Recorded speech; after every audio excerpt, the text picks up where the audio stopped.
alguien está como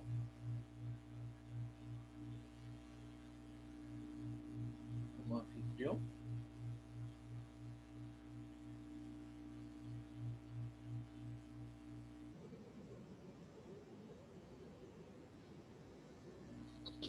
Allá.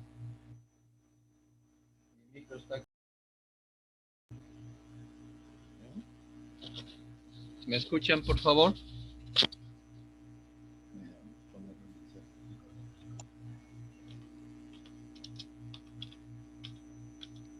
Buenos días, sí se lo escucha, profesor. Buenas tardes, jóvenes. ¿Se me escuchan, por favor? Sí, profesor, sí.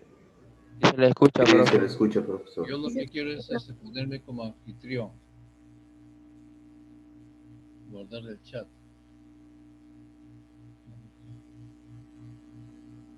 Ya, ahora sí.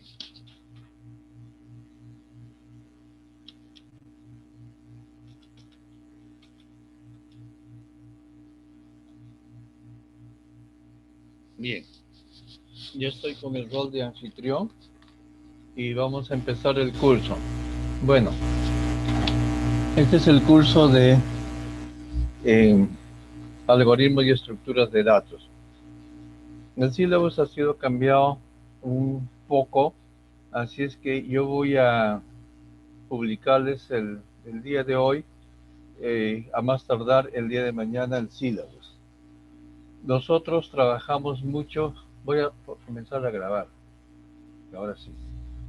Bueno, les decía de que el sílabus se les va a publicar el día de hoy y todas las clases van a ser grabadas. Tenemos 4 horas seguidas, pero en realidad vamos a hacer hora y media, hora 3/4, y luego vamos a volvernos a conectar para la parte del laboratorio o la parte práctica.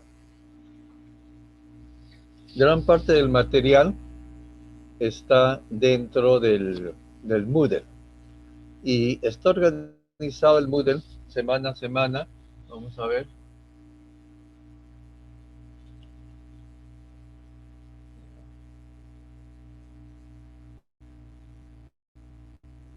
Voy a entrar un ratito al Moodle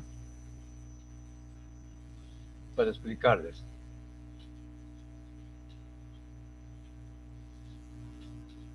Voy a compartir pantalla. Este es el Moodle de la FIE. Las reuniones, aquí está organizado semana a semana. Ustedes ya deben haber visto esto. Y la presentación del curso, estructuras de decisión, en fin. Y en la parte final hay un sílabus del curso. Esto creo que todavía lo voy a mostrarles el día de mañana, porque justo el coordinador ha hecho unas correcciones, entonces lo voy a ocultar por ahora. Y uno de los que toman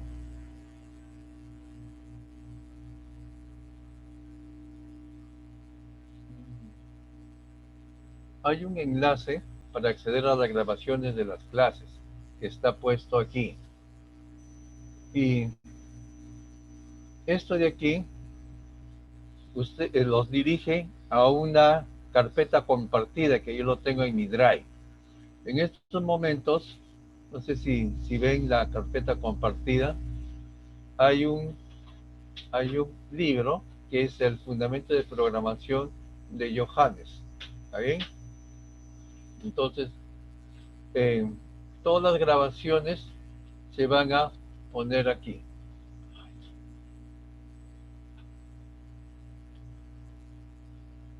Aquí lo tenemos, ¿ya? Entonces, y como una cosa importante es en la semana 1. En la semana 1, ustedes van a marcar la asistencia a la teoría de 16 a 16:30. Y la asistencia al laboratorio de 18 a 18:30. ¿Está bien? En realidad aquí debemos de corregirlo, debe ser 18 a 18:30. las asistencias. Este es un enlace. Entonces, independiente de la semana en que estemos, ya sea del parcial, de lo que sea, ustedes me tienen que marcar las asistencias en forma automática en la semana 1. En la semana 1, ustedes eligen la fecha y según ello marcan su asistencia. ¿Está bien? No va a haber asistencia en semana 2, en semana 3, todo tiene que hacerse a través de la semana 1. Aquí, como les he comentado, en la semana se va a establecer el laboratorio, lo que se va a hacer de 6 a 8.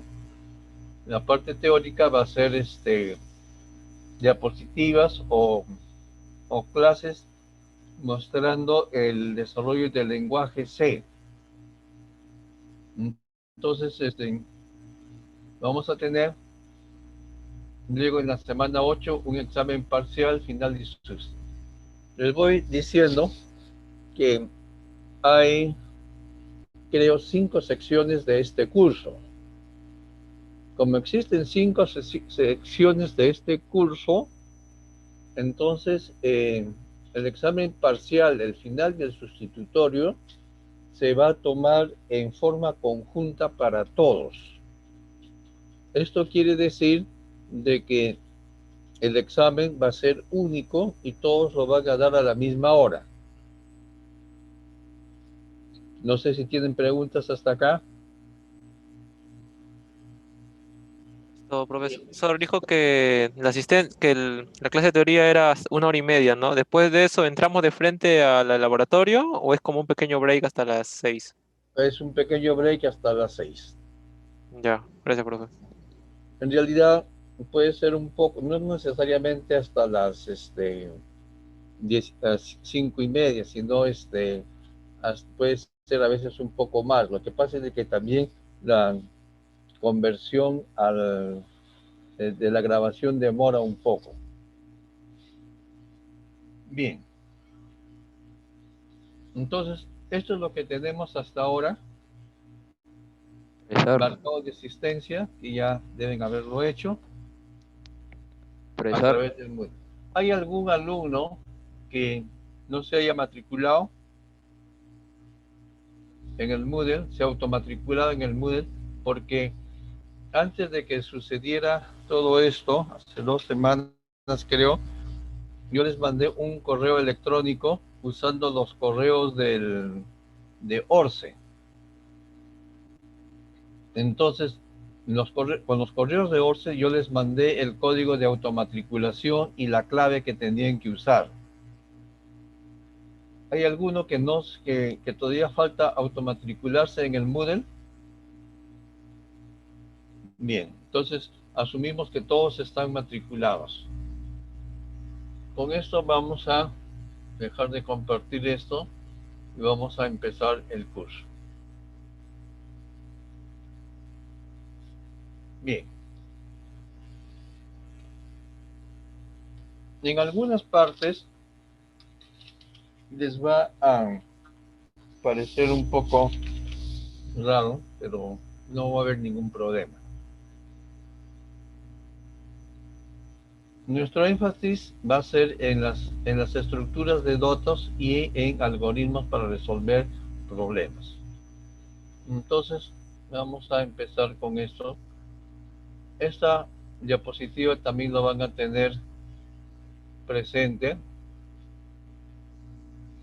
Esto está fijado en el libro de texto de Johannes. El libro de texto de Johannes, ustedes tienen acceso a una versión digital a través del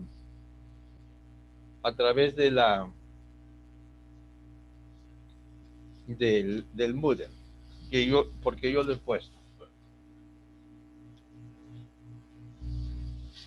Bien, Profesor, disculpe. sí, Buenas tardes. No podemos acceder al Google Drive que usted nos está compartiendo. ¿no pueden? No, nos pide un acceso especial, o sea, usted nos tiene que permitir el acceso. Yo le he puesto, pero el acceso a compartir ese acceso, ya no importa. Gracias por avisar. Entonces yo lo voy a solucionar después de esto, ¿ya? Ok, profe, muchas gracias. Ya, gracias por avisar. Bien. Yo pensaba que estaba listo. En realidad, estudiamos problemas para hacer una solución. Y en nuestro caso, vamos a estudiar problemas que se pueden resolver con la ayuda de un computador. O sea, una, una programación. Y para ello, en una solución de problemas también existen pasos que constituyen, podríamos decir que constituyen un algoritmo.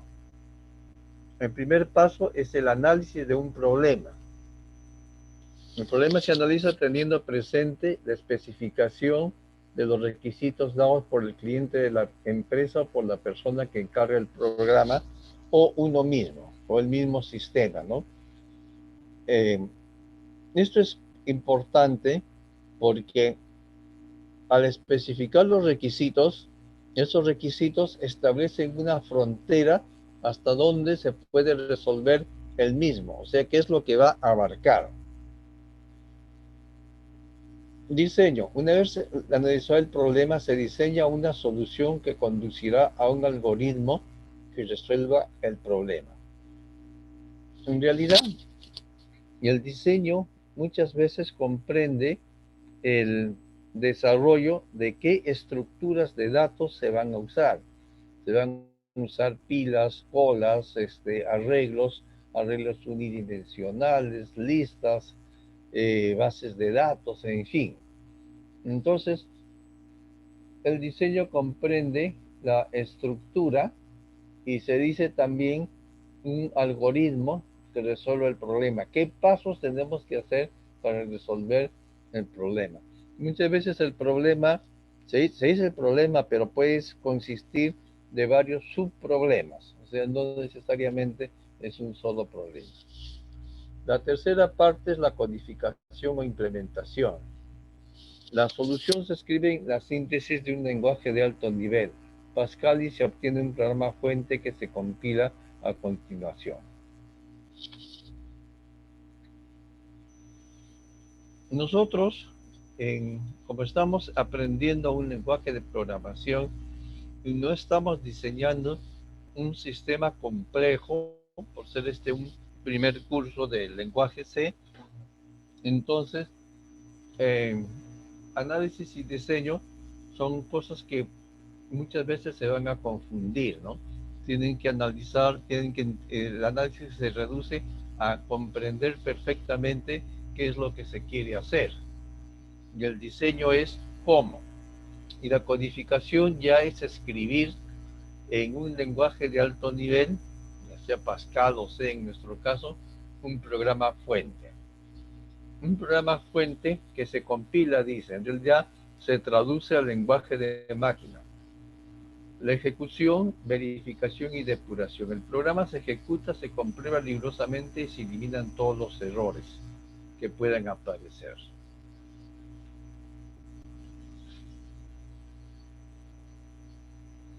El eliminar todos los errores muchas veces no es plausible, no se puede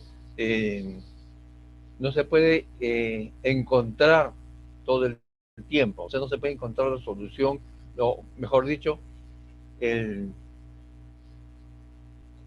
programa o el sistema se prueba con conjuntos de datos y es imposible probar con todos los tipos de datos diferentes, porque pueden existir miles y miles, millones y millones de conjuntos de datos. Entonces, en algunos casos se puede clasificar y decir, bueno, son estos datos que tienen esta característica. Entonces, por eso es de que se pueden eliminar todos los errores. La idea siempre es de que el programa sea lo más general posible. Al decir que sea lo más general posible, estamos diciendo que resuelva la mayor parte de todos los problemas. Mantenimiento. El programa se actualiza y modifica cada vez que sea necesario, de modo que cumplan todas las necesidades de cambio de sus usuarios. El mantenimiento es llamado de esa forma. Pero, ¿y por qué? Porque cuando un sistema se resuelve en la vida real, ese sistema tiene que adaptarse a condiciones que puedan darse con el transcurso del tiempo. Por ejemplo, todos sabemos que el IGB, o sea, el Impuesto General a las Ventas, ahora es del 18%. Pero ¿qué sucede si por alguna razón el impuesto es reducido al 16%? Entonces se tiene que adaptar, se tiene que cambiar los cálculos que se hacían con el 18% con el 16%. Entonces, y ahí existe la forma como se puede hacer buena programación o mala programación. Una mala programación, por ejemplo, en el caso específico que les estoy diciendo, es usar 18%, 0.18 cada vez que se quiera calcular el impuesto. Entonces, todas las rutinas, todos los programas utilizan 0.18 y lo ven regado por todos lados. Una mejor rutina es definir una constante, impuesto igual a tanto, y sencillamente cambien en una sola, porque esa es una constante definida para todo, ¿no? Mantenimiento también significa que las necesidades de los usuarios pueden cambiar o pueden incrementarse. Pueden decir, bueno, yo quería esto, ahora yo lo quiero de esta otra forma, ¿no? Y la documentación es escritura de las diferentes fases del ciclo de software. Esencialmente el análisis, diseño y codificación unidos a manuales de usuario y de referencia, así como normas para mantenimiento. No se puede o sea, tiene que haber una documentación técnica. La documentación a veces dice es documentación para el usuario, que muchas veces lo vemos dentro del mismo programa, una documentación que es el usuario. Por ejemplo, ustedes usan alguno de los programas por ejemplo, de PowerPoint. Entonces hay una documentación de ayuda que permite ver, pero esa es una documentación del usuario. Hay una documentación técnica que dice cuáles son los algoritmos o cuáles son las partes constituyentes del programa. Y también hay otra documentación administrativa que les comenta de cuánto cuesta, o sea, cuál ha sido el esfuerzo administrativo en cada uno de los casos.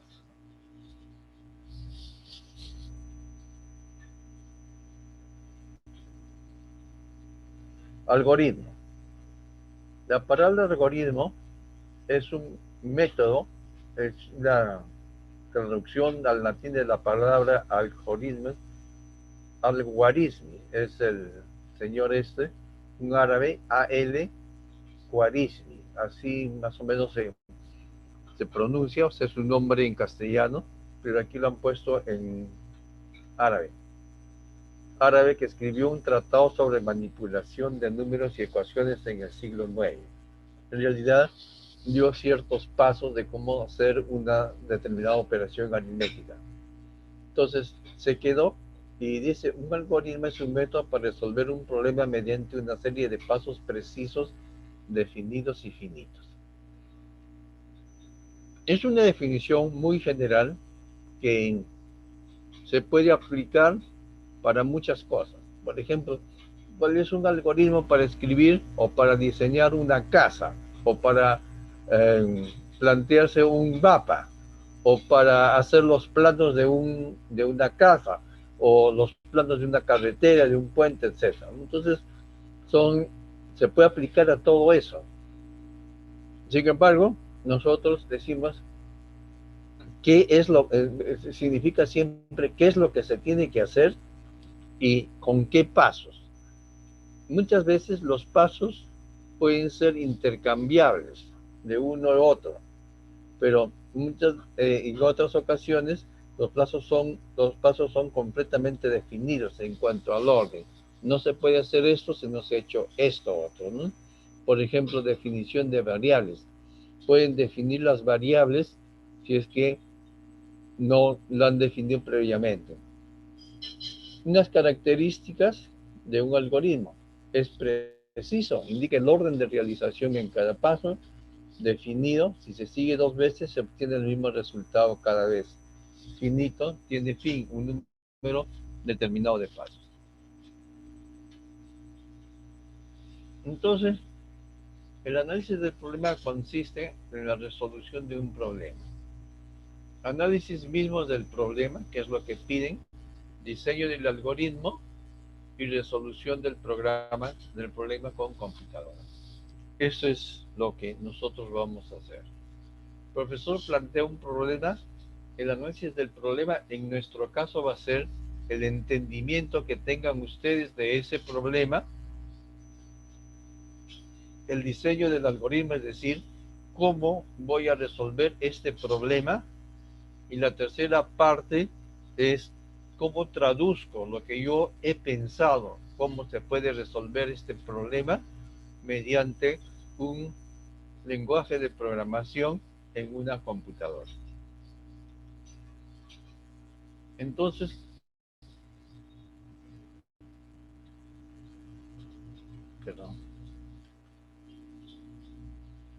análisis del problema.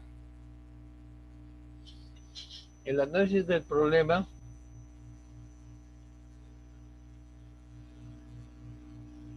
indica qué entradas se requieren, tipos de datos con los cuales se trabaja y cantidad. ¿Cuál es la salida deseada? Tipos de datos de los resultados y cantidad. ¿Qué método produce la salida deseada? Requisitos o requerimientos adicionales y restricciones a la solución. Entonces, cuando se analiza un problema, siempre vamos a tener una pequeña figura. Vamos a ver si podemos por acá.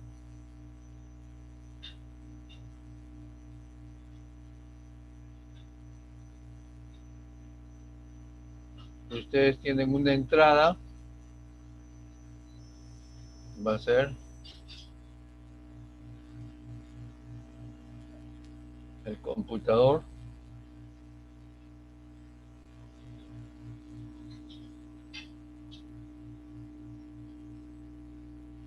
va a haber una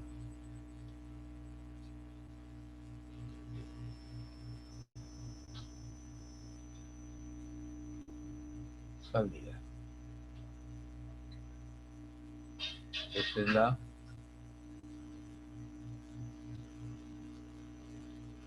entrada.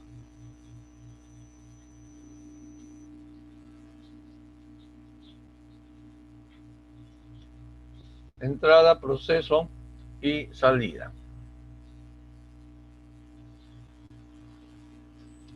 Aquí hay algo de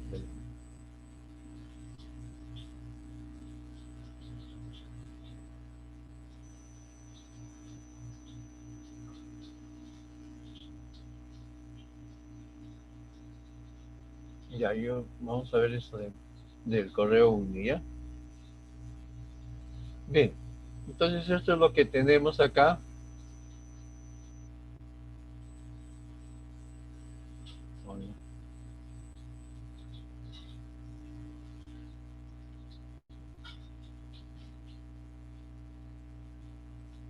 Vamos a borrar esto.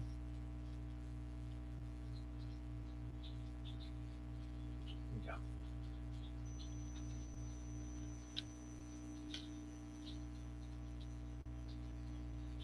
Por ejemplo,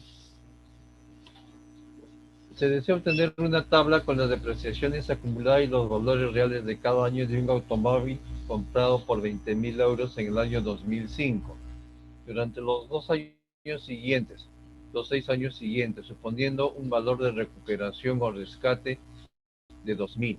Realizar el análisis del problema conociendo la fórmula de la depreciación anual constante de para cada año de vida útil. Entonces, tienen la depreciación es el costo menos el valor de la recuperación sobre la vida útil. Costó 20.000 euros. El valor de recuperación es 2.000 y sobre 6. Entonces la depreciación es 3.000. El 2.000 euros significa cuánto vale el carro de recuperación o rescate después de los 6 años, ¿no? Que ha sido visto, ¿no? Entonces, según esa fórmula, la depreciación se da en 3.000 soles por entrada, por año. Entonces, cuando analizamos esto, decimos, bueno, ¿cuál es la entrada? El costo original, que sabemos que es 20.000, la vida útil, que es 6 años, el valor de recuperación, 2.000. ¿Cuál sería la salida? La salida es depreciación anual por año, cuánto vale o cuánto se ha depreciado, depreciación acumulada por cada año, o sea, cuánto se ha depreciado y el valor del automóvil en cada año.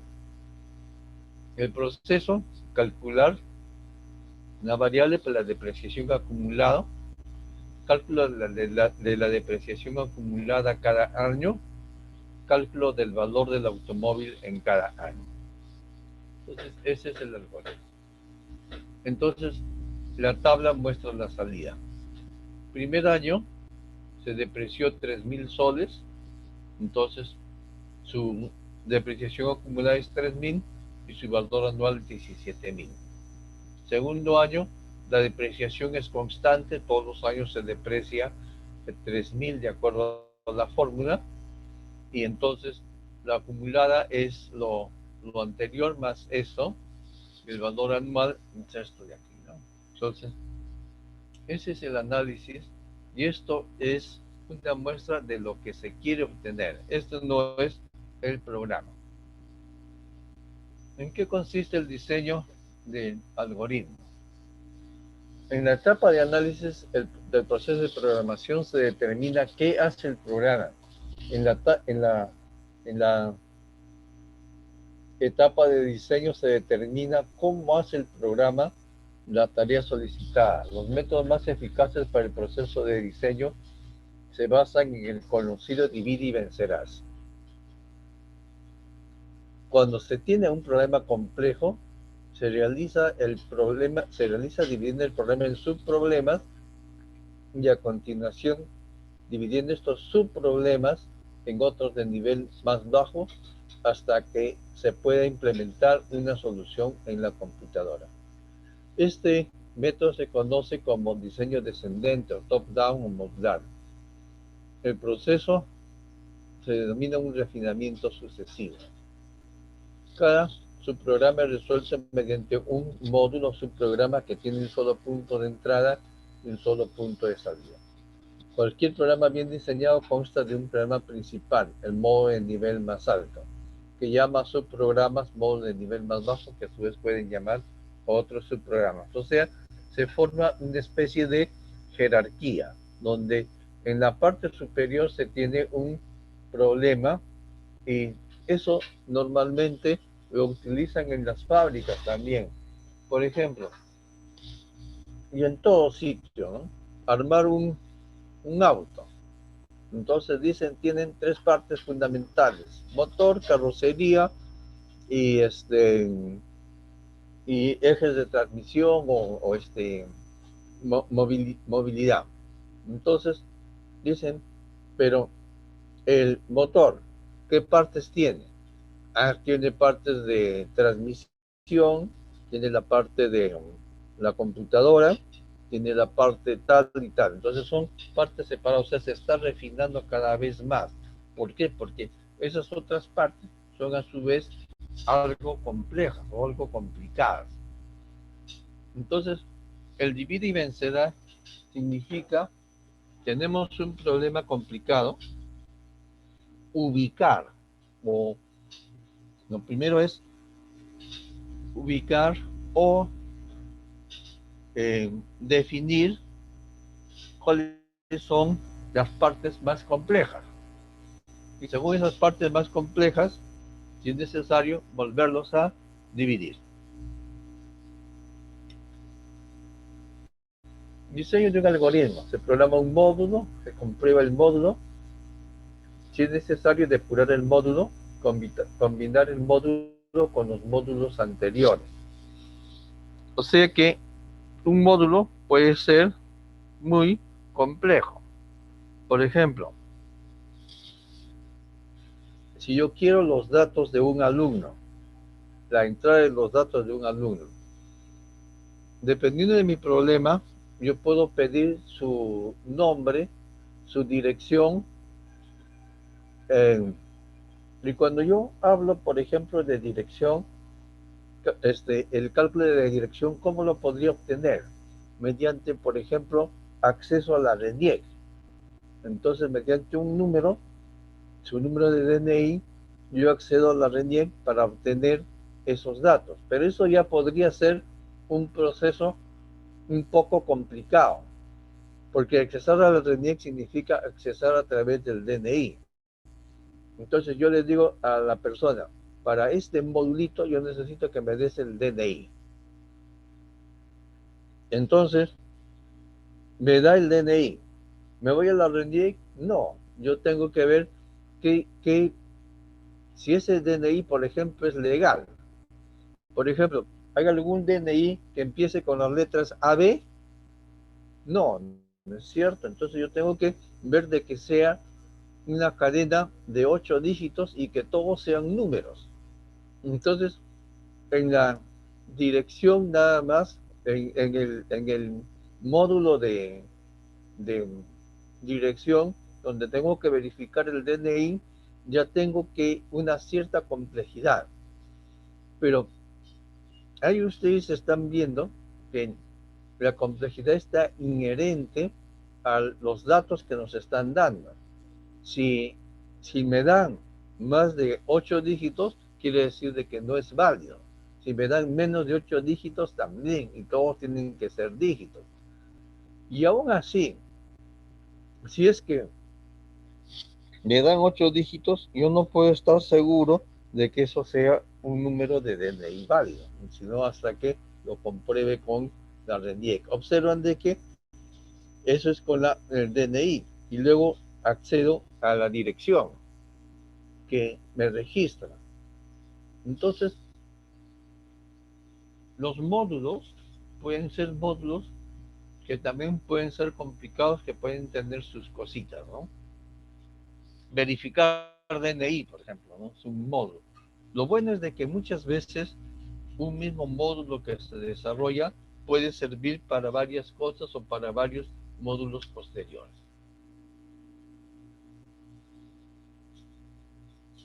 Las dos herramientas más utilizadas comúnmente para diseñar algoritmos son los diagramas de flujo y los pseudocódigos. Un diagrama de flujo es una representación gráfica de un algoritmo. Los símbolos utilizados han sido normalizados por el Instituto Norteamericano de Normalización y se muestran de la siguiente forma. Diagrama de flujo significa, es un concepto que viene de antiguo.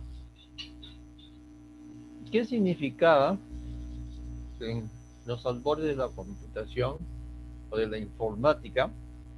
La informática proviene de la información, entonces se define como procesamiento de información.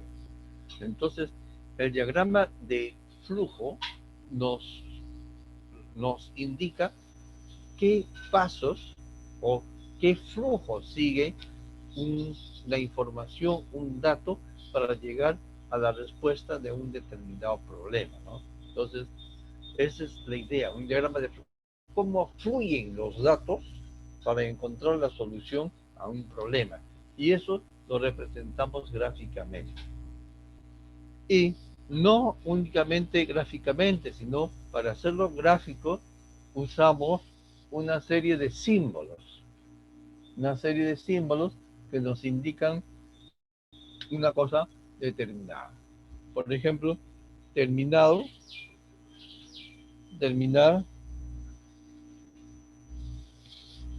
una decisión.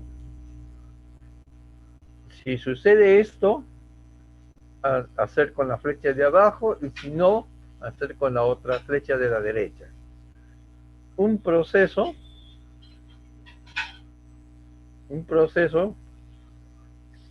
es una acción. Puede ser desde una acción que eh, indica sumar unas variables hasta algo más complicado. Su programa es ya una serie de cosas que se van haciendo. Por ejemplo, necesito que se calcule el factorial, pero ese factorial se va a usar muchas veces dentro de mi programa. Entonces, lo hago como un subprograma que cada vez que yo necesite calcular el factorial de un número, basta que yo lo llame con ese número para que él me resuelva el factorial de eso. El trapecio me está indicando entrada y salida, y los círculos o los pentágonos invertidos, como están viendo ahí, me dice que es un conector hacia otra página, en fin. A diferencia de la forma gráfica que se tiene con los diagramas de flujos, los pseudocódigos también es una representación de un algoritmo donde las instrucciones se escriben en palabras similares al inglés o al español, y que facilitan tanto la escritura como la lectura de programas. En esencia, el pseudocódigo se puede definir como un lenguaje de especificaciones de algoritmos. No es un lenguaje de programación, y más bien se acerca a un lenguaje natural como el español o inglés, en el cual utilizamos el español o el inglés, pero lo utilizamos de manera que se establezcan las características del algoritmo, sé que sea bien definido, pasos definidos, en fin. Aunque no existen reglas para la escritura, se ha recogido una notación estándar que se utilizará en el curso. Las palabras reservadas básicas se representarán en letras negritas minúsculas. Estas palabras son traducción libre de palabras reservadas de lenguajes como C, Pascal, en fin. El pseudocódigo que resuelve el problema. Previsiones de depreciación. Introducir, ¿qué significa? Ingresar datos, costo, vida útil, valor final de rescate. Observe que aquí lo está diciendo en esta forma. Imprimir cabeceras. Luego establecer el valor inicial del año. Calcular depreciación con la formulita. Luego, mientras valor del año es menor, igual o menor que vida útil, hacer lo siguiente. Fin de mientras. O sea, estas instrucciones se van, y observe, valor de año menor o igual que vida útil, incrementar el valor del año. ¿Por qué? Porque si yo no pongo esta instrucción, esto va a estar en un lazo infinito. Calcular la depreciación, calcular valor actual, imprimir una línea en la tabla, ¿no? Incrementar el valor del año. Si no, va a escribir lo mismo siempre. Entonces, esto es equivalente a este lenguaje. Por ejemplo, aquí se ha hecho con diagrama de flujo. Inicio, leer costo, vida útil, valor de rescate, leer año, valor actual es el costo, depreciación, o sea, tenemos esto acumulado, año menor que vida útil, sí, acumulado más depreciación. Observen, se pone esto. Esta flechita, ustedes dicen, es una flechita de asignación. Es una flechita que dice se le asigna. Observen, no es igual. muchas veces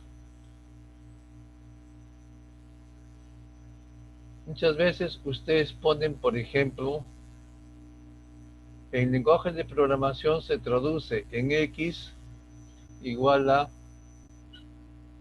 X más 2, por ejemplo. ¿No es cierto? El igual que ven aquí se considera como una asignación. O sea, si X es igual a, por ejemplo, a 5, luego de ejecutado esta instrucción, X va a tener el valor de 7. ¿Está bien? ¿Por qué digo esto? Porque aquí lo ven igualdad. De igualdad lo tomamos nosotros como asignación. A X se le asigna el valor que tenía antes más 2. Observen que si no, no tiene sentido. Decir X igual a X más 2, viene los profesores de matemáticas y dicen, esta es una igualdad. Si yo cancelo esto y esto, me sale que 0 es igual a 2, que es un absurdo. ¿No es cierto? Esto es un absurdo. Entonces, por eso es de que, insisto, que la flechita que en los algoritmos, en los diagramas de flujo, lo usamos como flecha, significa asignación. Lo mismo en los lenguajes de programación vamos a usar el igual, porque no se usa flechas. Las flechas en el lenguaje C++ están dados para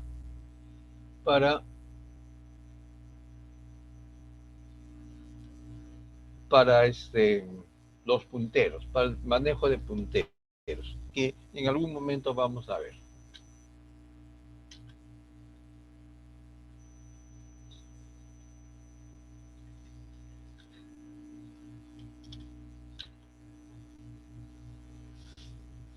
Otro ejemplo. Calcula la paga neta de un trabajador conociendo el número de horas trabajadas, la tarifa horaria y el caso de impuestos. ¿Está bien? Entonces, el algoritmo.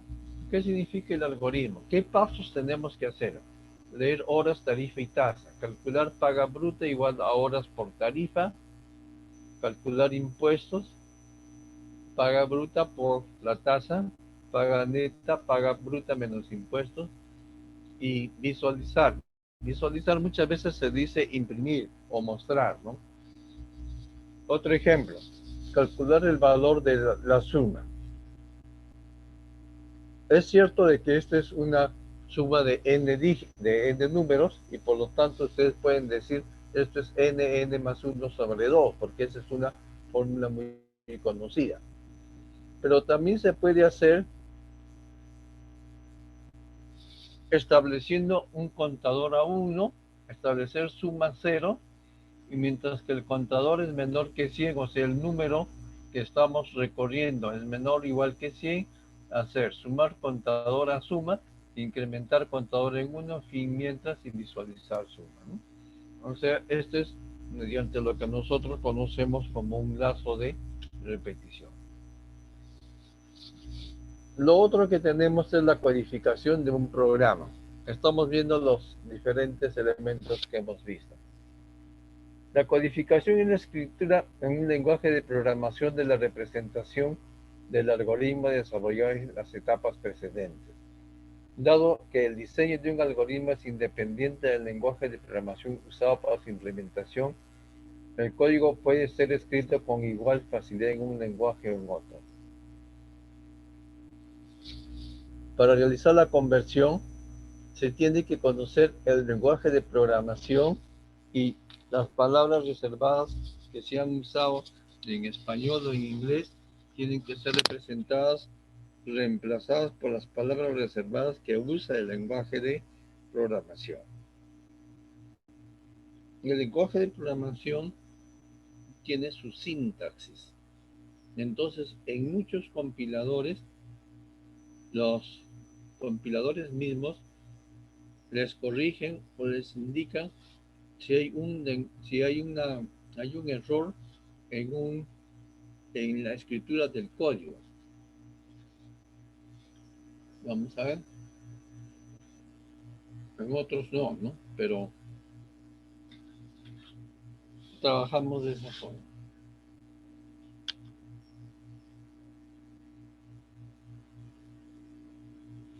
Este programa obtiene una tabla de depreciaciones acumuladas y valores reales de cada año de un determinado producto. Aquí está siendo algo más específico. Por ejemplo, dice, vamos a diseñar con estructuras de datos. Ya está dando está diciendo qué van a hacer. Por ejemplo, reales van a ser todos estas variables: costo, depreciación, valor de recuperación, valor actual, acumulado, valor anual. Observen, esto de aquí se llaman variables, y esas variables se nombran usando un nombre adecuado que refleje lo que se quiere usar, lo que están representando. Entero, año, vida útil. Inicio, escribir, el fin, el mismo problema. Valor actual, costo, depreciación, en fin, todo eso, fin, mientras, ¿no? Entonces, esa es la forma. Una vez que el algoritmo se ha convertido en un programa fuente, es preciso introducirlo en memoria mediante el teclado y almacenarlo en un disco. Esta operación se realiza con un editor. Normalmente los ambientes de programación como NetBeans o Eclipse o DevC, que es lo que vamos a usar, proveen de un editor, un ambiente donde se pueden escribir los programas. Si tras la compilación se presentan errores de compilación, observen, errores de compilación, es preciso volver a editar el problema, corregir los errores y compilar de nuevo. Este proceso se repite hasta que no se producen errores de compilación. Ahora, los errores de compilación muchas veces se llaman también errores sintácticos. Se producen fundamentalmente porque de alguna manera hemos violado alguna de las reglas sintácticas que tiene el lenguaje de programación. Entonces, de esa manera nosotros desarrollamos esta parte.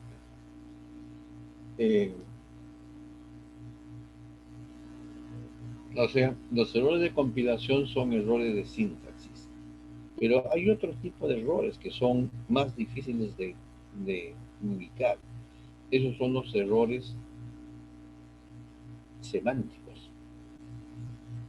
Errores semánticos, o sea, aquellos que tienen que ver con la intención del programa.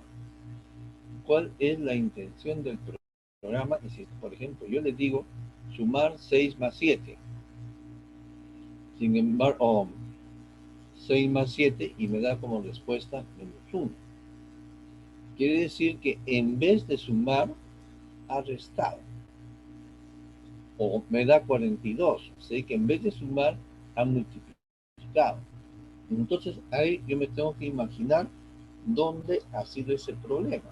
¿Por qué? Porque los símbolos para suma, resta, multiplicación son estándares. Entonces eso no lo va a detectar un computador. Bueno, hasta que no se producen errores. Obtenerse el programa objeto que todavía no es ejecutable directamente. Pero esto no es tan importante porque nosotros vamos a tener el programa objeto de frente y lo vamos a poder ejecutar. La verificación o compilación de un programa es el proceso de ejecución del programa con una amplia variedad de datos de entradas llamados datos de test o prueba que determinan si el programa tiene errores o no. aquí nosotros vemos ya la intención, los errores semánticos que les estaba comentando, ¿no? Nosotros queremos hacer tal cosa, sin embargo nos está dando esto. O sencillamente el programa trabaja muy bien si los números son positivos, pero basta que le ponga un número negativo, entonces está teniendo un comportamiento errático. Entonces veamos qué es lo que pasa, ¿no? Entonces, para realizar la verificación se debe desarrollar una amplia gama de datos de test, valores normales de entrada, valores extremos de entrada, que comprueben los límites del programa y valores de entrada que comprueben aspectos especiales del programa. Todo esto significa qué cosa, de que nosotros debemos tener cuidado. Nuestro programa, cuando se diseña un sistema, el sistema debe ser lo más general posible y verificar. Por ejemplo, ingrese la edad de una persona. La edad de una persona tiene que ser un número positivo. ¿Y qué pasa si un travieso me mete un número negativo? Entonces, mi programa o mi sistema debe reaccionar adecuadamente para determinar ese tipo de errores. Los errores son errores que produce el usuario, no únicamente tienen que limitarse a los errores que pueda tener mi programa, sino si voy a captar datos de un usuario o de una persona que usa el programa, entonces yo tengo que poder detectar los posibles errores que pueda poner, como el que les digo. Ingrese su edad, me dice menos 40. ¿No? Entonces es un número negativo, ¿no? Entonces eso está mal, ¿no? Entonces son errores. La depuración es el proceso de encontrar los errores del programa y corregir o eliminar dichos errores. Cuando se ejecuta un programa se pueden producir tres tipos de errores. Errores de compilación se producen normalmente en uso incorrecto de las reglas del lenguaje y suelen ser errores de sintaxis. Y perfecto, eso ya lo hemos visto. Los compiladores actuales corrigen la mayor parte de los errores de compilación. Pone que eso no está válido, que falta algo, que sobra algo. Errores de ejecución. Estos errores se producen por instrucciones que la computadora puede comprender pero no ejecutar. Errores típicos son división por cero y raíces cuadradas de números negativos. En estos casos se detiene la ejecución del programa y se imprime un mensaje de error. Errores lógicos o semánticos se producen en la lógica del programa y la fuente de error suele ser el diseño del algoritmo. Estos errores son los más difíciles de detectar, ya que el programa puede funcionar y no producir errores de compilación ni de ejecución, y solo puede advertirse el error por la obtención de resultados incorrectos. En este caso se debe volver a la fase de diseño del algoritmo, modificar el algoritmo, cambiar el programa fuente y compilar y ejecutar una vez más. Les di ejemplos, yo pido la suma, pero me está dando la multiplicación, entonces, pero sí lo ejecuta perfectamente, entonces, ¿cuál es el problema, no? La documentación de un problema consta de las descripciones de los pasos a dar en el proceso de resolución de dicho problema. La importancia de la documentación debe ser destacada por su decisiva influencia en el producto final. Programas probablemente pobremente documentados son difíciles de leer, más difíciles de depurar y casi imposibles de mantener y modificar. Esto de la documentación, dice, puede ser interna y se basa básicamente en la documentación técnica de un programa. ¿Qué algoritmos se han usado? ¿Cómo están diseñados los algoritmos? En fin. la documentación externa también, análisis, diagramas de flujo, pseudocódigos, y también hay manuales de usuarios con instrucciones para ejecutar el programa y para interpretar los resultados. Muchas veces los manuales de usuarios están contenidos dentro de un sistema, dentro de un programa, bajo la parte de ayuda. La programación modular es uno de los métodos de diseño más flexibles y potentes para mejorar la productividad de un programa. En programación modular, el programa se divide en módulos, partes independientes, cada uno de los cuales ejecuta una única actividad o tarea y se codifican independiente de otros módulos. Esto es por el caso de divide y vencerás. Entonces, se supone de que cada módulo es independiente uno de otro y luego alguien lo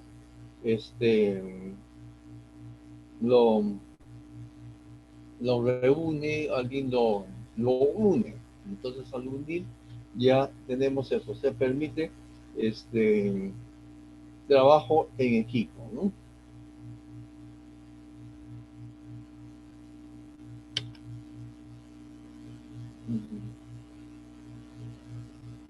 Cada programa contiene un módulo llamado programa. Bueno, en todo esto, todos los programas van a tener un módulo que es el módulo central. Es el programa principal o el main. A través del main se transfiere el control a subprogramas o submódulos, de modo que ellos pueden ejecutar sus funciones. Siempre, sin embargo, cada submódulo devuelve siempre el control al módulo principal cuando se ha completado su tarea. Un submódulo puede tener o puede llamar a otros submódulos también para completar su tarea. Y aquí lo dice, ¿no? Si la tarea asignada a cada submódulo es demasiado compleja, este deberá romperse en otros módulos, no, en otros submódulos más pequeños. El proceso sucesivo de división de módulos continúa hasta que cada módulo tenga solamente una tarea específica que ejecutar. Esta tarea puede ser entrada, salida, manipulación de datos, control de otros modos o alguna combinación de estos. Esto es lo que en el lenguaje se llama implementación de métodos o implementación de funciones también. La representación gráfica es una raíz que es el main. Por ejemplo, aquí tienen 4 módulos y en el diseño se dice, ¿no? El módulo 1 va a consistir de 2 módulos. Sin embargo, el módulo 2 también va a constituir de 2 submódulos, pero el módulo 2.2, por ser muy complejo, se divide en 2 más, ¿no? Observen, esta es una representación jerárquica. Por ejemplo, el módulo 2.2 no es usado por el módulo 4.1, sino es usado solamente por el módulo 2. Se está quebrando su resultado de esa forma. La programación estructurada. C, Pascal, Fortran y lenguajes similares se conocen como lenguajes de procedimientos. Es decir, cada sentencia o instrucción señala al compilador para que realice alguna tarea. Obtener una entrada. Observen que hay programas que no tienen entradas. Las entradas se las autogeneran, pueden autogenerarse, y eso es muy usual en sistemas de simulación. Por ejemplo, si ustedes están en el computador y juegan solitario, entonces el computador genera una serie de cartas, o sea, de enlaces, ¿no? Pero no porque se le haya dado una instrucción de entrada. O sea, por eso les estoy diciendo que no todos los programas necesitan tener entradas. De hecho, mediante un número aleatorio se pueden generar diferentes tipos de entradas en cuestión de números. Y ello es bueno porque, por ejemplo, yo necesito simular 500, 500 números reales que representen el precio diferente de, de, un, de un objeto determinado, de una radio, por ejemplo, ¿no? Entonces se pregunta, ¿cuál es el precio promedio en el mercado? Ustedes han ido a averiguar, en fin. Entonces, para nuestros propósitos, nosotros vamos a pedir que esos datos sean autogenerados. Para eso se les va a enseñar cómo autogenerar datos. Entonces, no todos los programas tienen tienen datos de entrada, pero sin embargo sí se necesita. Esos datos de entrada muchas veces van a ser generados mediante una función generatriz y se utilizan para programas de simulación.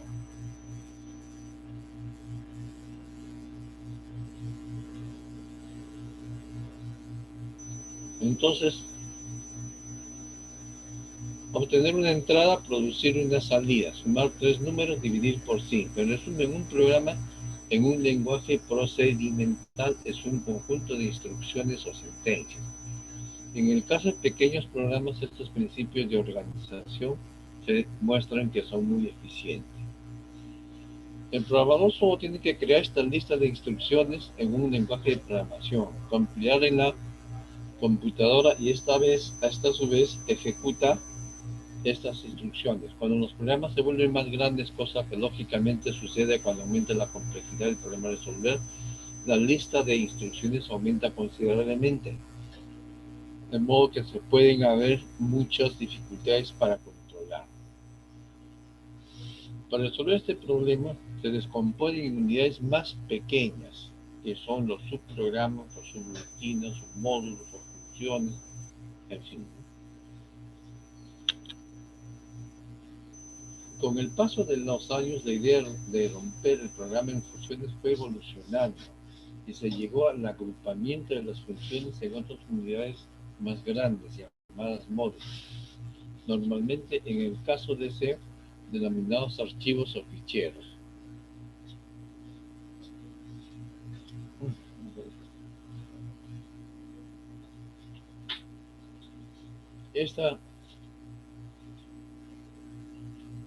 Sin embargo, el principio seguía siendo el mismo, agrupar componentes que ejecutan listas de instrucciones, sentencias. Esta característica hace que, a medida que los programas se hacen más grandes y complejos, comienza a dar señales de debilidad, resultando muy difícil terminar de forma eficiente. Existen varias razones de la debilidad de los programas estructurados para resolver problemas complejos. Tal vez las razones más evidentes son estas. Primero, las funciones tienen acceso ilimitado a los datos globales. Segundo, las funciones inconexas y datos, fundamentos del paradigma, proporcionan un modelo pobre del mundo real. En realidad, la programación estructurada se dio para procesar datos y dependía del tiempo, porque fue en los albores de las primeras computadoras donde la idea era tener un conjunto de datos y definir cuál era su flujo y cuántas operaciones podía hacer, o sea, qué es lo que pasaba con esa información que se daba para llegar a una salida. O sea, era bastante inflexible, no había cosas intermedias. No es que no se haga ahora también hay muchos procesos en los cuales se da un conjunto de entrada de datos y, y los datos son tratados de la misma forma hasta producir una salida deseada. Pero las aplicaciones actuales requieren una cosa más dinámica. Por ejemplo, ustedes lo ven en los cajeros automáticos. No es que yo siempre lo único que puedo hacer es retirar dinero. No, ahora yo tengo varias chances, inclusive la chance de cancelar, ¿no? Entonces hay una mayor interacción. Sin embargo, lo de la programación estructurada o el hecho de tener un conjunto de datos y procesarlos sin mayor dificultad, sin que se trabaje de otra manera, también se da actualmente.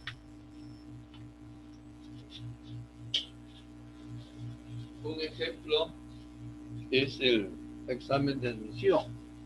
En los exámenes de admisión tenemos conjuntos de datos de entrada que son la respuesta de los estudiantes y nosotros lo único que queremos es el resultado final que nos dé un orden de mérito. Datos locales y datos globales. Hay variables globales que son accesibles por cualquier función y las variables locales son accesibles solo por la función A. ¿Qué quiere decir esto? Que las variables locales no viven o no se desarrollan o no tienen ningún impacto dentro del programa en general. Un programa grande se compone de numerosas funciones y datos globales y ello conlleva una multitud de conexiones entre funciones y datos que dificulta su comprensión y lectura. Por eso es de que las funciones ponen sus propias variables. De ahí se tiene que tener un poco de cuidado, porque por ejemplo en una función el nombre de una variable puede ser llamada A y en datos globales puede haber una variable llamada A. Ellos no se confunden, pero como un principio de buena programación es bueno mantener los nombres diferentes.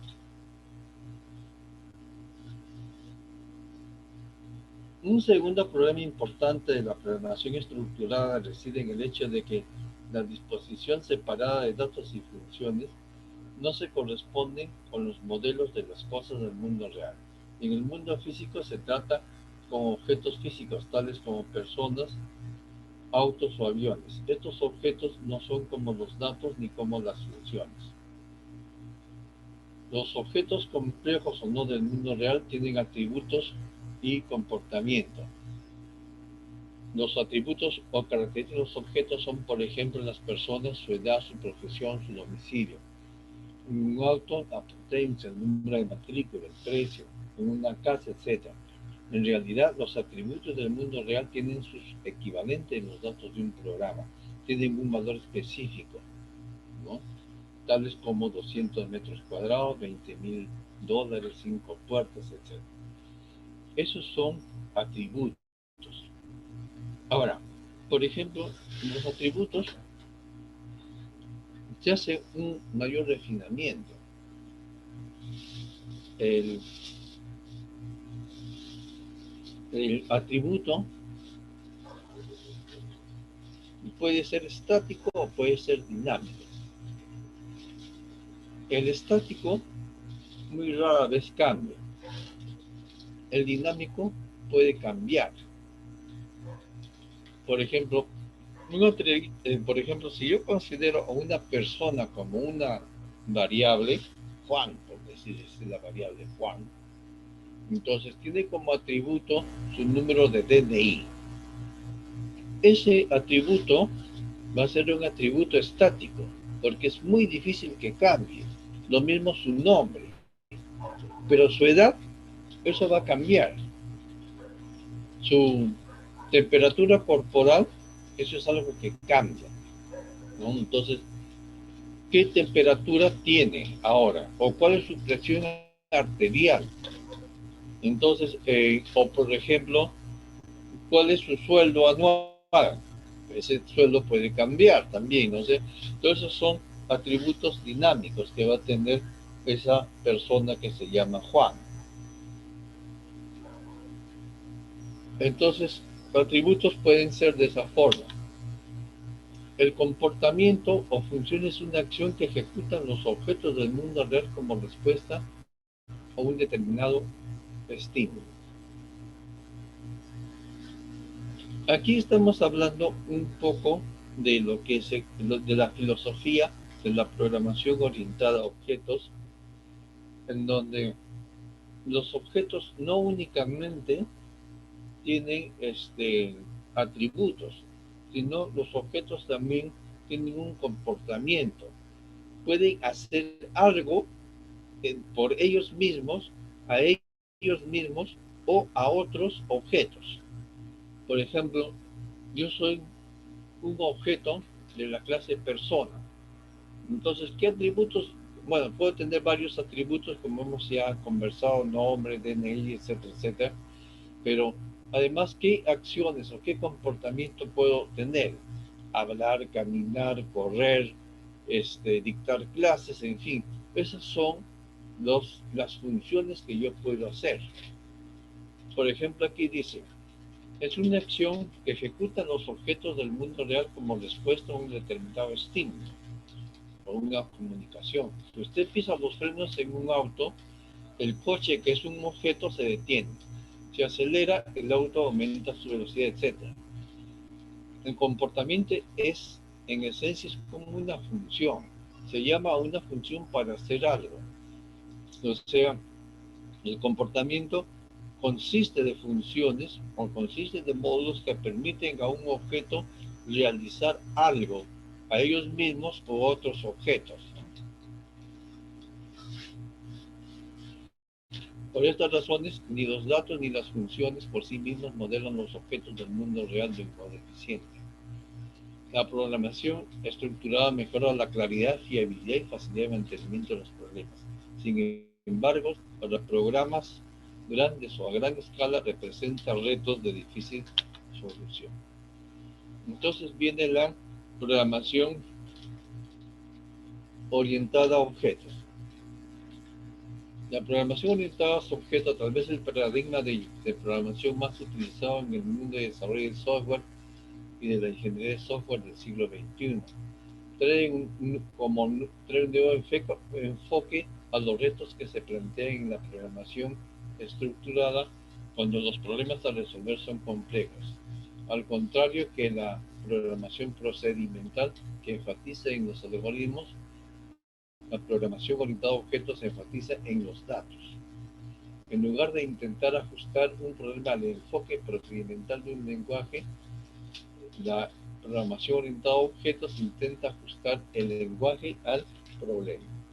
La idea es diseñar formatos de datos que se correspondan con las características esenciales del problema. La idea fundamental es combinar en una única unidad módulo tanto los datos como las funciones que operan sobre esos datos. Cada unidad se llama un objeto. En realidad, aquí lo que se hace es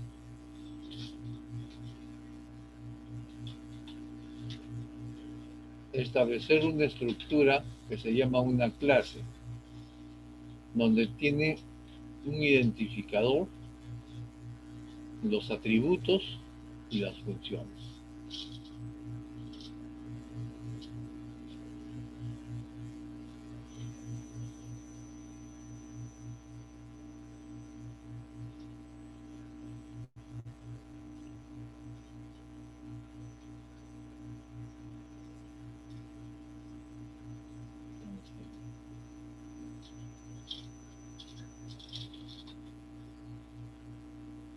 Mis funciones, comportamiento.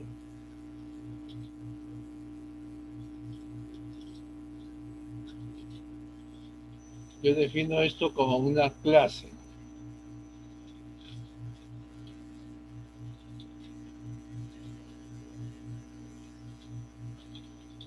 Por ejemplo, puedo definir la clase persona y luego defino un objeto que es Juan.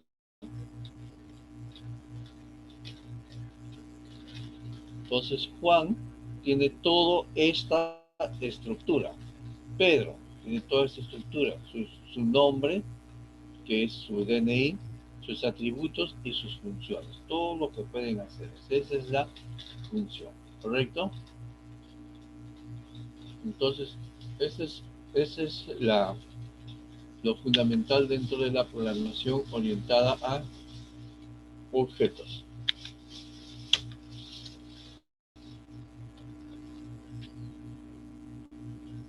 Las funciones de un objeto se llaman funciones miembros de C++ o métodos. Este es el caso de Smalltalk, uno de los primeros lenguajes orientados a objetos y son el único medio para acceder a sus datos. Los datos de un objeto se conocen también como atributos o variables de instancia. Los datos y las funciones dicen que están encapsuladas en una única entidad. El encapsulamiento de datos y la ocultación de los datos son términos claves en la descripción de lenguajes orientados a objetos. Luego vamos a ver más de esto, ¿no? Ahí está.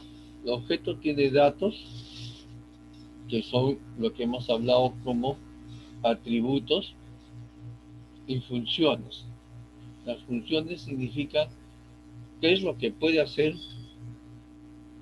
ese objeto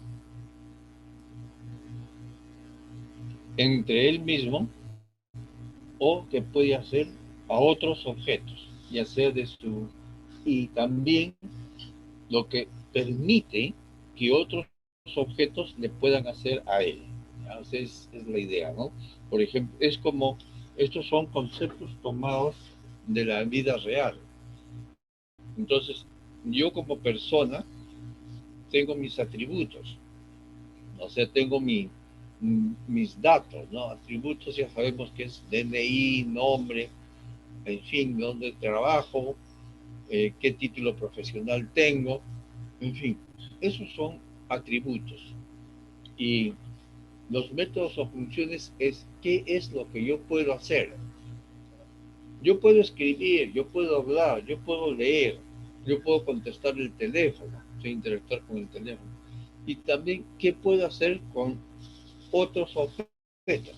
Si consideramos que ustedes también son objetos, no lo entiendan tan literalmente, sino como un ejemplo, ¿no? Son objetos como yo, personas. Entonces yo interactúo con esos objetos para enseñar, por ejemplo, si hay una comunicación. Esos otros objetos también interactúan conmigo. ¿Por qué? Porque ustedes me pueden hacer preguntas, ¿no? Entonces yo recibo información del objeto alumno para que me pregunte. ¿Está bien?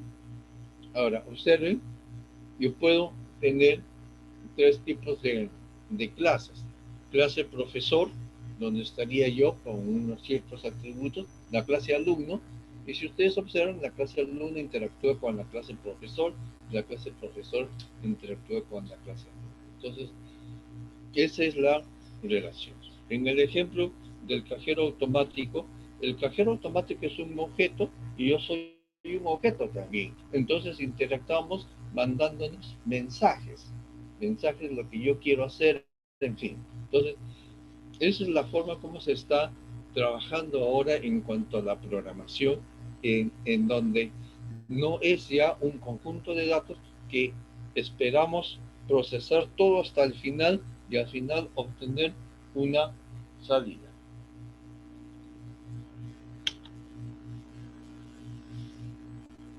Las propiedades fundamentales de la programación orientada a objetos: abstracción, encapsulado de datos, ocultación de datos, herencia y polimorfismos. Cada uno de estos lo vamos a ver en esta separación. Abstracción. Diferentes modelos de abstracción del término coche. Un coche es la combinación o composición de diferentes partes, tales como motor, carrocería, 4 ruedas, 5 puertas. Es un concepto común para diferentes tipos de coches, ¿no? Ahora, es también la forma como lo ven, qué es lo que van a ver. Si ustedes están haciendo un programa que representa un videojuego, entonces, ¿cómo abstraen a ese coche y qué es lo que puede hacer? No necesariamente tienen que hacerle un motor, ¿no? Pueden clasificarse también, si nosotros estamos trabajando con coches reales, Se pueden clasificar por el nombre del fabricante, por categoría, el carburante que utilizan. La extracción puede utilizar siempre que la marca, la categoría y el carburante no sea significativo. Observen de que aquí tienen que delimitar muchas cosas de acuerdo al contexto de su problema.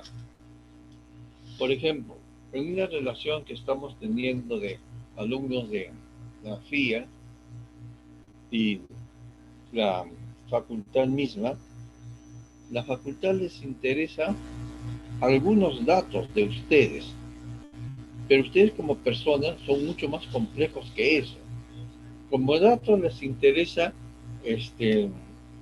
por ejemplo, nombre, DNI, el colegio donde estudiaron, en qué puesto ingresaron a la uni, en qué año de estudios están, dónde viven, etcétera. Y esos son datos que nos interesa a la administración de la facultad. Pero si se van al centro médico, les puede interesar algunos de esos datos, por ejemplo, pero les interesa solamente que sepa de que está en, en una facultad de la UNI, en la FIE. Está en la FIE, tal vez en tercer año, pero no me interesa sus notas, no me interesa cuántos cursos lleva, qué cursos lleva, si lleva laboratorio, no lleva laboratorio, que son cosas académicas. Al departamento médico, ¿qué le va a interesar? La presión arterial, su nivel de colesterol, su peso, su talla, cosas así, que de repente para el sistema académico no le interesa nada, ¿no? Entonces, dependiendo del contexto del problema también, la persona es vista de una o de otra forma, de acuerdo a al problema con el cual nos estamos abstrayendo.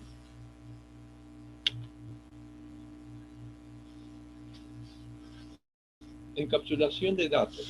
En encapsulado, encapsulación de datos es el proceso de agrupar datos y operaciones relacionadas bajo la misma unidad de programación.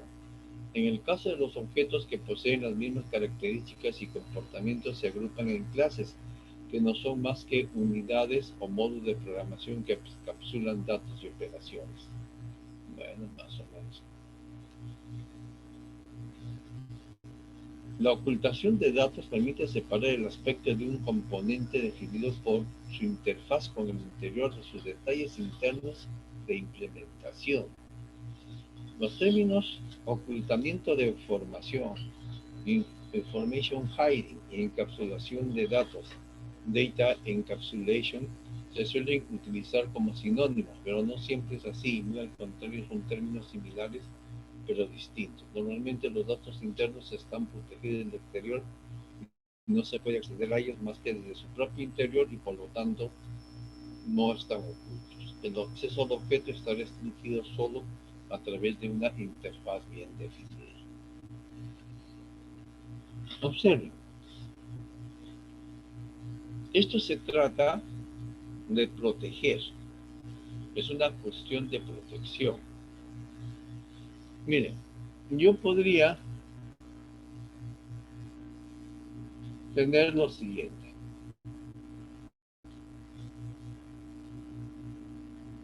Vamos a poner. Este es un círculo, es un objeto de la clase círculo. ¿Cierto? Entonces, tiene una función que dice calcula el área.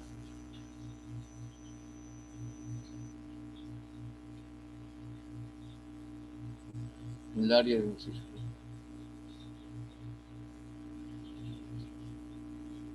Si yo lo dejo libre, ¿qué va a significar? Que cualquiera podría entrar aquí y cambiarme el código de esto. Entonces, lo que les está diciendo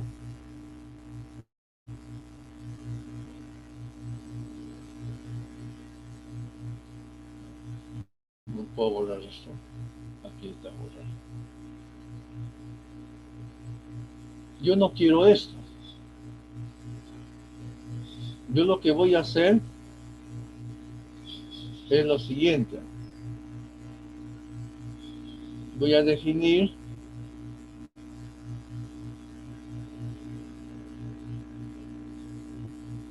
¿dónde está el?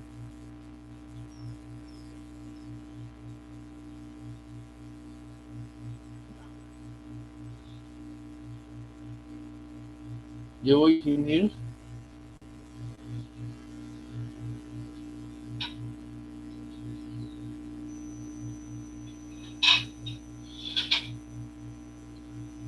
otro método y este método interno tiene acceso a este y el otro viene a través de él, ¿no?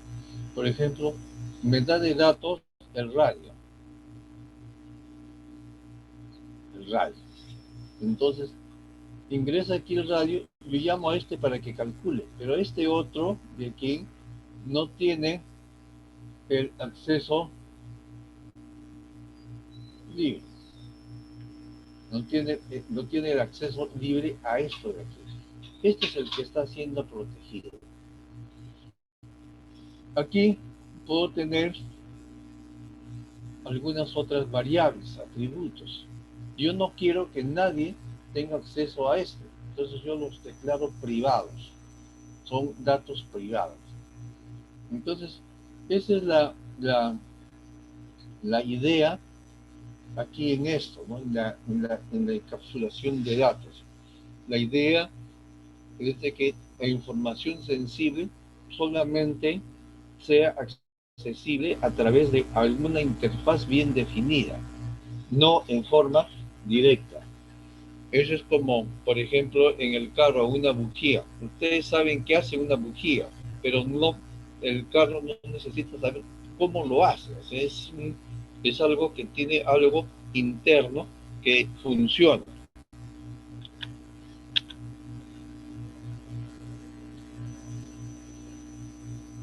El diseño de un programa orientado a objetos contiene al menos los siguientes pasos: identificar los objetos, agrupar en clases a todos los objetos que tengan características y comportamientos comunes, identificar los datos y operaciones de cada una de las clases, identificar las relaciones que pueden existir entre las clases. Un objeto es un elemento individual con su propia identidad, por ejemplo, un libro, un automóvil. Una clase puede describir las propiedades genéricas de un ejecutivo de una empresa, mientras que un objeto representará a un ejecutivo específico, ¿no es cierto? O sea, el objeto dice eso, ¿no? Entonces, la clase da las características, da la estructura de cómo es cada objeto, qué es lo que tiene. Una clase define qué datos se utilizan para representar un objeto y las operaciones que se pueden ejecutar sobre esos datos. Cada clase tiene sus propias características y comportamiento. En general, una clase define los datos que se utilizan y las operaciones que se pueden ejecutar sobre esos datos. Una clase describe un objeto. En el sentido estricto de programación, una clase es un tipo de datos, o sea, da la estructura.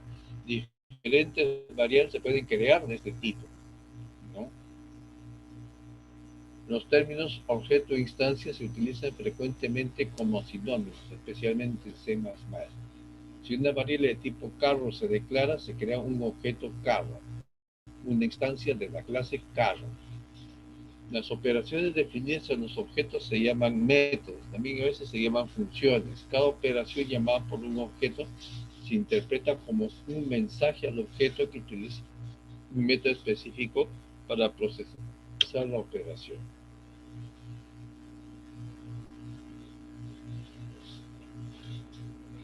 En el diseño de programas orientados a objetos, lo primero que se hace es el diseño de las clases.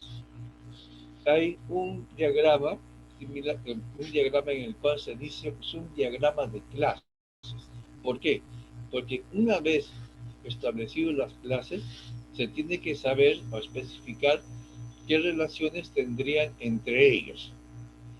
Las definiciones de clases incluyen una descripción de operaciones permisibles para cada clase, tales como desplazamiento, por ejemplo, un ciclo se puede desplazar o rotación. Se persigue el diseño de un programa utilizando objetos de las clases. El diseño de clases fiables y útiles puede ser una tarea difícil. Los lenguajes PDD, POO facilitan la tarea ya que incorporan clases existentes en su propia programación. Ahora, los fabricantes de software proporcionan numerosas bibliotecas de clases, incluyendo bibliotecas de clases diseñadas para simplificar la creación de programas para entornos como Windows, Linux, Macintosh o Unix. El objeto es el centro de la programación orientados a objetos. Un objeto es algo que se visualiza, se utiliza y juega un rol o papel. Si se programa con enfoque orientado a objetos, se intentan descubrir e implementar los objetos que juegan un rol en el dominio del problema. Bien, hasta aquí nos vamos a quedar. ¿Hay alguna pregunta? Bien, el día martes que viene vamos a tener una prueba de entrada válida hasta 4 puntos para la práctica calificada número 1. En este curso están programados 4 prácticas calificadas. Son preguntas simples casi de cultura general en cuanto a conocimiento del computador y propiedades específicas. No va a haber nada del lenguaje de programación, por si acaso. Son conceptos muy simples, ¿ya? Bien. ¿Alguna pregunta?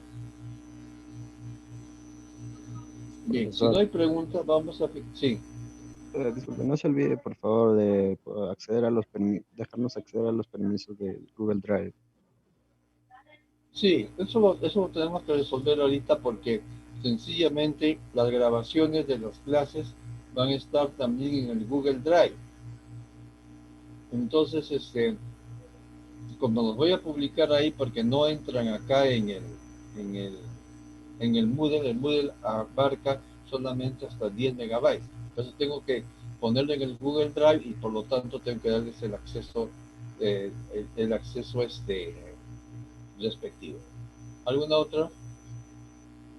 Profesor, disculpe, ¿qué aplicación vamos a utilizar para programar? DevC. Ahí, Lo ok, que usa, claro. Lifie. Bien. Está bien. Profesor, el material lo va a subir al Moodle, ¿no? Las PPT. La PPT lo voy a subir al Moodle. Esta es una primera parte, pero vamos a hacer 2 que va a ser la siguiente, ¿no? Ahorita Piero Alonso Rojas ha puesto DevC++, CPP. Está bien. Este es el que vamos a usar. Lo que pasa es de que yo hubiese preferido que usemos el NetBeans, pero el NetBeans para configurar el C++ les va a tomar bastante tiempo y no es nada fácil. Bien, hasta luego entonces. Voy a finalizar la reunión para todos. Y Luego, profe. los 6 nos vemos.